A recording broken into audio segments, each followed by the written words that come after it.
خاصة في الشوط. كابتن جمال.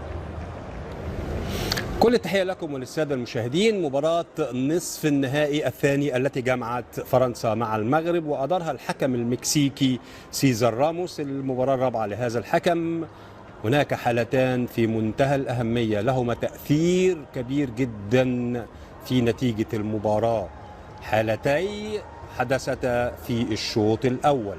تعالوا مع بعض نشوف الحالة الأولى ونشوف القرار اللي اتخذوا الحكم في هذه الحالة. نشوف مع بعض الحكم بيحتسب ركلة حرة ضد الفريق المغربي وينذر اللاعب المغربي. ما هو الخطأ الذي ارتكبه اللاعب المغربي؟ قدمه على الأرض، قدمه على الأرض. نكمل. قدمه على الأرض. من الذي ذهب إليه؟ المدافع.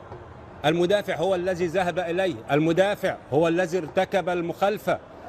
إذن هذه مخالفة على مدافع داخل منطقة جزاءه، لم تحتسب ركلة جزاء بهذا الوضوح، لم تحتسب ركلة جزاء، ولكن احتسبت مخالفة على المهاجم.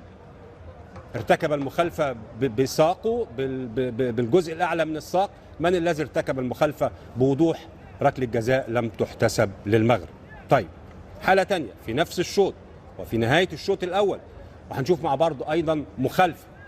شوف مع بعض ركلة ثابتة وهناك سقوط للاعبين، انتهت باحتساب مخالفة في وسط الملعب واحتجاج كبير من لاعبي الفريق المغربي. نشوف مع بعض المسك من أكتر من مكان، لكن هنركز على اللاعب اللي قدامنا دلوقتي. هما الاثنين في نفس الحيز، ومن طرف واحد، بمعنى انه مفيش لاعب مغربي بيمسك فانيلا.